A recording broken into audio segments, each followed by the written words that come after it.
What's up, you guys? Josh here, also known as Harry Tornado, coming at you with a really interesting video today. At least I think it's interesting. The other day I got an eBay notification on my phone and I pulled it out because I was excited. I was like, what did I sell? I just sold something good. I know it. I got some positive feedback waiting on me. And it was not positive at all. It was nothing positive. A buyer had opened a return request for a $90 Bluetooth speaker that I had sold to him about 2 weeks prior. I get return requests sometimes. I'm no better than any other person. I just handle them. But this buyer sent a message along with the return request claiming that when he received the box, he opened it and it was completely empty. The craziest thing about this was that this Bluetooth speaker that I sold him, it wasn't like a JBL clip, like tiny Bluetooth speaker. This thing was like 2 feet long and 15 pounds. And he's claiming that the box that was 2.5 feet long showed up to his house and was completely empty. So what do I do in this situation? What should you do if you're faced with a similar situation? You'll just have to keep watching the video to find out. Cool transition.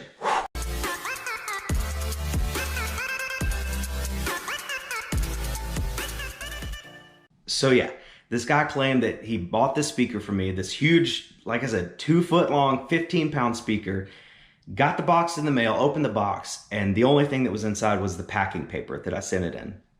Now, I was really concerned at first, but then I'd sold a couple of these speakers in the past couple of weeks, so I wasn't sure exactly which one his order was. So I looked and it turned out to be that he was from Italy, and I sold it to him through the global shipping program. Now, I was kind of relieved at this point because when you sell an item through the global shipping program, you basically ship it to eBay, and eBay gets it, they open it, they inspect the items, make sure it, I guess, matches the custom forms or whatever is not illegal to ship overseas, and they approve it, repack it for you, and send it on to your buyer. Normally a great program. It's the only way I do international shipping. I've never had any issues with it in the past. So when I saw that it was sold through the global shipping program, I was like, okay, you know, it definitely wasn't my fault. I wouldn't have shipped an empty box to this guy. So I know one of two things happened. One, eBay messed up, and when they were opening my box and approving my shipment, they just didn't put my speaker back in there. I don't know. Or this guy was just lying. Either one would be believable to me at this point. If you've been reselling for any amount of time, I'm sure you've dealt with your crazy buyer returns and claims that they make, and it's insane what some of these buyers will try to pull on you. I was hoping it was just a mistake on eBay's part, so I decided to give them a call. The guy that I talked to at eBay, he did, I don't want to assume anything, but he did sound Indian. And eBay, I don't think eBay uses, Indian call centers. I know they don't use Indian call centers 100%. I've called eBay a few times in the past, and I've actually gotten a lot of Irish people, and it's wonderful. This one time I called and I got this Irish girl, and she was just a delight to talk to. I love hearing Irish people talk. I called and she picked up. She's like, "Oh, thank you for calling eBay. How may I help you this morning?" Oh my gosh, this Irish person. Love talking to Irish people. And then she was like, "Oh, Josh, I just want to apologize for how I pronounce some of these American words." I can't do it. Honey, you don't have to apologize for nothing. You just keep talking and saying whatever words you want, because I'll listen to you all day long. She was wonderful. It was like the best customer service call I've ever received. Shout out to eBay for pretty good customer service, usually. Anyway, this guy was not Irish. He might have been. I don't want to assume. He didn't sound Irish. He sounded like a typical Indian guy. You'll hear it in the conversation.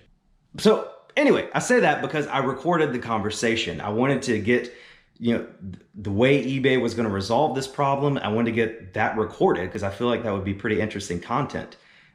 There's a ton of eBay buyer scams out there, and I've seen a ton of videos where people claim that eBay always sides with the buyer no matter what. In my experience, it's been kind of 50-50, but this was a really weird situation. I was like, either eBay is going to make me eat this cost of this $90 speaker, or they're going to eat this cost of the $90 speaker. And I was just really interested to see how this would turn out. So let's cut to the phone call, and phone call's broken up. I was on the phone for like 20 minutes. So I broke it up into little segments for your viewing pleasure. So let's just jump into it. Hi, welcome to eBay. Thank you for calling eBay customer support. You're speaking with Martin. May I please have your first and last name? Hey, you said your name was Mark? It's Martin. Martin. Yep. Okay, Martin. My name is Josh Varnell, and Hi, Josh. yeah. Off to a great start. I have a way with words. How can I help you today? Okay, so I shipped a speaker via the global shipping program I'm in Yes, South sir. Carolina, and the speaker went to Italy, I believe. And I got a message and a return request from the buyer today saying that the box arrived and the box was empty. He said the only thing in the box was paper. This speaker was a huge speaker. It weighed probably 13 to 15 pounds. And I'm positive that I shipped it correctly. Even though it went through the global shipping program, so they obviously had to open it and verify that it was in there and repack it and do all that stuff. So I'm trying to figure out what to do about this. Okay, I know this is concerning. We're receiving a return request from a buyer from Italy claiming that they received an empty box. So we are going to check, sir, what options we have to proceed, and I'll definitely help you with this call. Okay, Josh? Okay. Don't worry.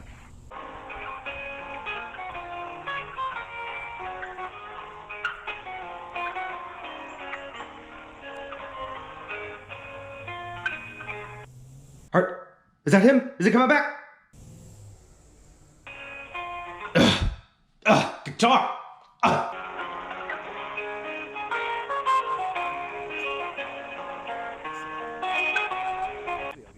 Josh, sorry for the long wait, and thank you for patiently waiting, sir. Sure. Now, okay, so we've reviewed the details of this case, and we see, and because the item was shipped through global shipping program, you're not responsible for the empty box or the damage. We're now able to close the case, and we'll grant the buyer a full refund, including the original shipping costs, and this will not count also against your seller performance, so you don't need to do anything else at this stage. Okay, perfect. Thank you so much, Martin. I really appreciate it. No problem, sir. Take care and enjoy the rest of the day. By the way, anything else, sir, aside from this? I don't think so. Okay, take care, okay? You too. Have a nice one. You too. Okay, bye-bye. Did he say, have a nice life?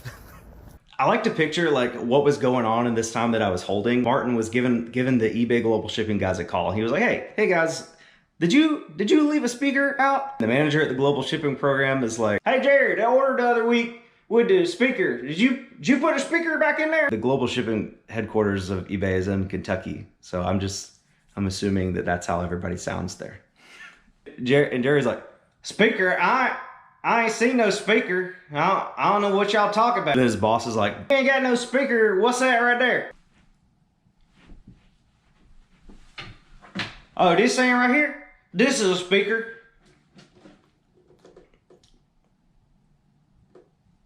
That was my speaker. Dumb Jerry just took it all out and inspected it. And he's like, all right, this is a good speaker. This speaker's good to go, good to ship. And he just put all the paper back in the box and put all the customs form in the box and just shipped it off. This huge box that weighed 1 pound, could have shipped first class.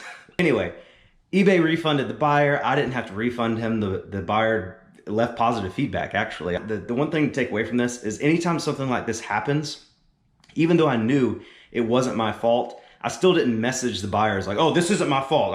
I'm not gonna do anything. I was like, hey, you know, I'm very sorry this happened to you. I'm doing my best to get this resolved.